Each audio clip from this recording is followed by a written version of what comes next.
Flu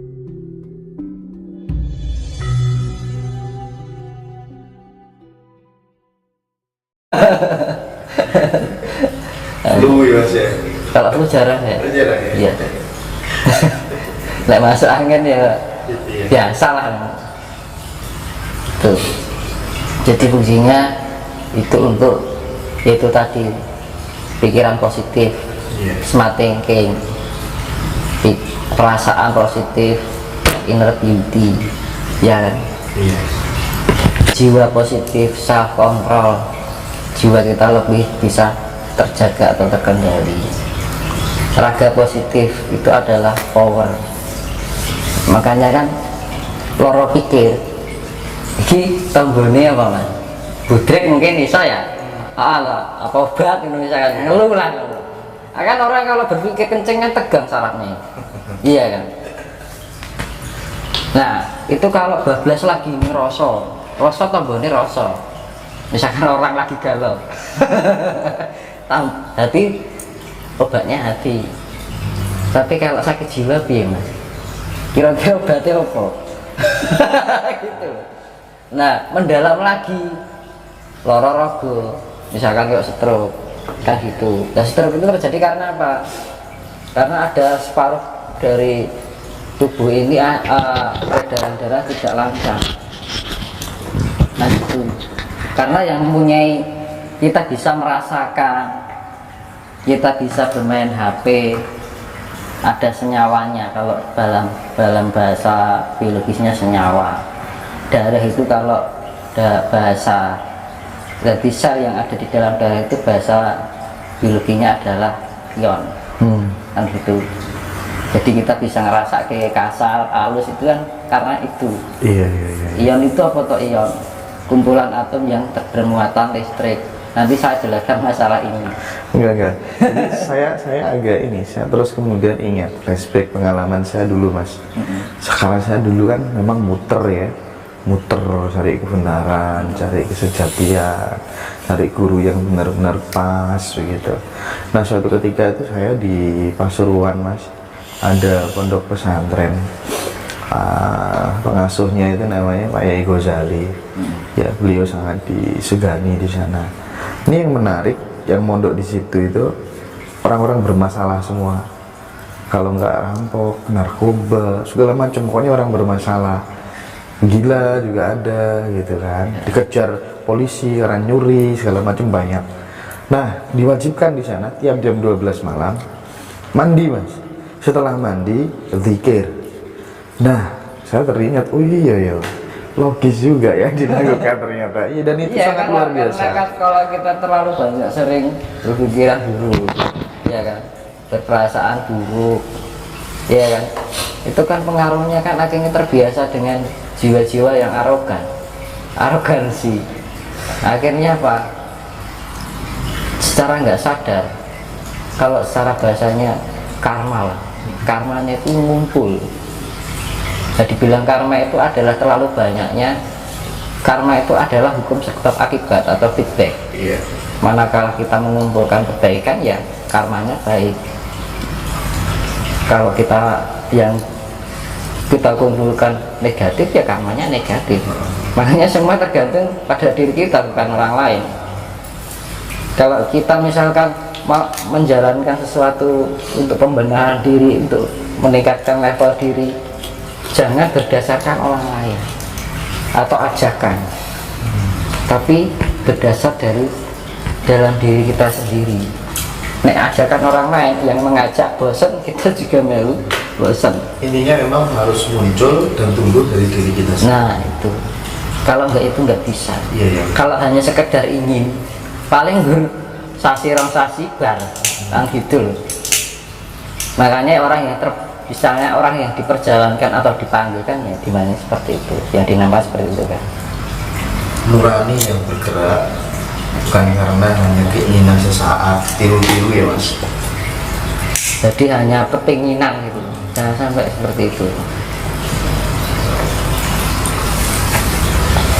Tapi ya karena ya gimana ya, hidup ini kadang kita adalah untuk apa, kebetulan dapat nasib baik dengan bisa begini. Kebetulan enggak, itu karena pengaruh genetika juga dari orang tua kita, mungkin dari yang kita mbah kita dulu. Karmane ini anak putu gitu, tapi enggak semuanya gitu. Nah, itu mungkin ada pencampuran gen ini dari gen dari bapak dan ibu, mungkin ada karma apa yang enggak kita sadari kan itu. Makanya kan kunci utama kita nanti untuk mengarahkan pada hal yang sifatnya positif. Nah gitu kan. Nah, saya kembalikan sifat kasih itu tadi, karena kondisi alam semesta yang lagi tidak stabil ini kan. Yes, alam kayak gini kan. Ya kita pintar-pintar dan selalu ingat, aku kudu duwe sifat welas asih. Diingat-ingat terus. Jadi kalau kita mengingatnya seperti itu, fokus yang gitu. Beda. Makanya kan orang fokus itu beda. Ini misalkan kita lagi sibuk mungkin ya. Ya. Kita naruh sesuatu, kita nggak fokus, tak taruh, kita pergi, padahal cuman 1 meter 2 meter, aku mau dekek korek nih dia, hai nggak fokus, kan gitu loh. Kadang disai. Nah, kalau kita ingat sesuatu, kita menaruh, kita simpan di memori kita, di save, tak fokus ke aku dekek korek nih beli, aku mau ke Jakarta, sasi, mulai kelinya. Karena ketika kita menaruh korek, kita diingat baik-baik, saya fokus aku ndekek. Tapi kalau kadang-kadang kalau kita terpungi lagi repot atau lagi mikir, pikirannya bercabang-cabang, ndekek korek,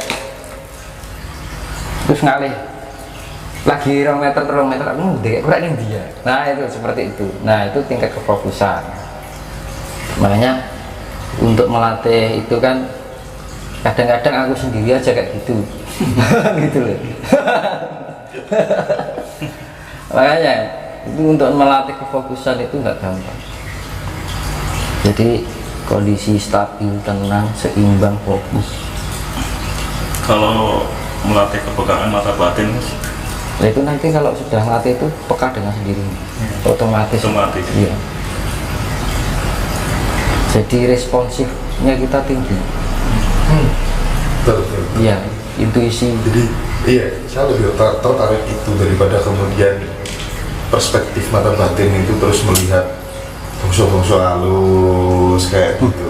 Saya lebih tertarik yang intuisi kayak gitu. Itu gini loh, di peradaban baru besok itu nanti setelah ada bencana besar itu ahli manusia ditingkatkan, jadi seperti upgrade level all element alam semesta itu akan ditingkatkan.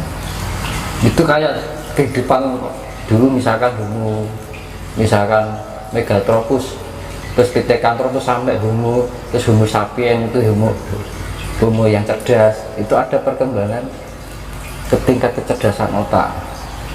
Nah akhir-akhir ini di menginjak diarani akhir zaman pola berdiri ini, manusia dibodohkan. Jadi mau komputer ini wis kena virus oke, udah kena virus blank, enakmu hang terus gitu. Orang itu sudah tidak berpikir secara sehat, kinerjanya sudah nggak bisa normal.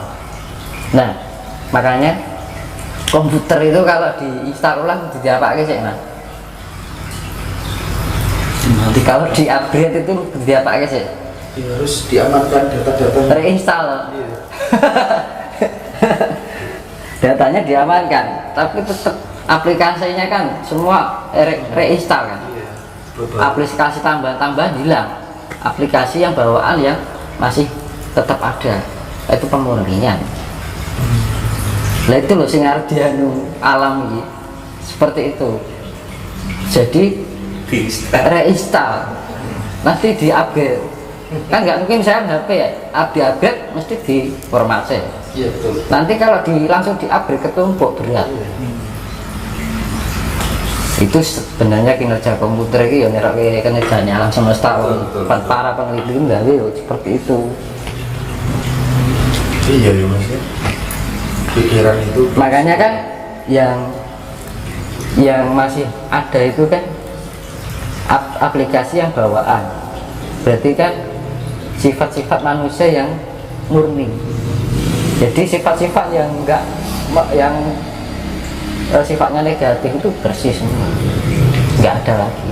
Nah itu setelah sudah bersih, upgrade, masukkan peningkatan level, peningkatan fungsional. Cuman gini mas, apa? Saya melihat ya orang-orang kecil yang memang benar-benar tertindas, termarginalkan oleh sebuah sistem dan desain-desain kepentingan politik praktis, kepentingan bisnis. Saya meyakini betul itu ada kesengajaan memanfaatkan kondisi saat ini untuk mencari keuntungan, dan orang kecil yang direndahkan. Idealnya setelah orang kecil ini disiksa, dicekik dalam tanda kutip, kudunya kan mereka menemukan kejayaan, kebahagiaan, mariposo mesti nemu lioyo.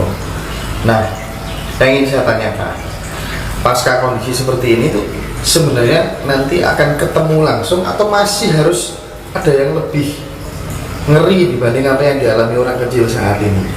Itu nanti podo wae kisah Dota Yudo Mas, antara Pandawa dan Kurawa. Gimana nasib Pandawa? Anak ketindas terus. Oh iya. Nah, Pandawa itu ketika dia sudah merasa lega, menang itu ketika selesai Bratayuda. Yang Kurawa habis. Jalan satu-satunya adalah itu, reinstall, format ulang. Nah gitu. Kita bertindak mau gini-gini, mau sehebat apapun, misalkan mau aku gini, kudu tak lamu kabeh, impossible.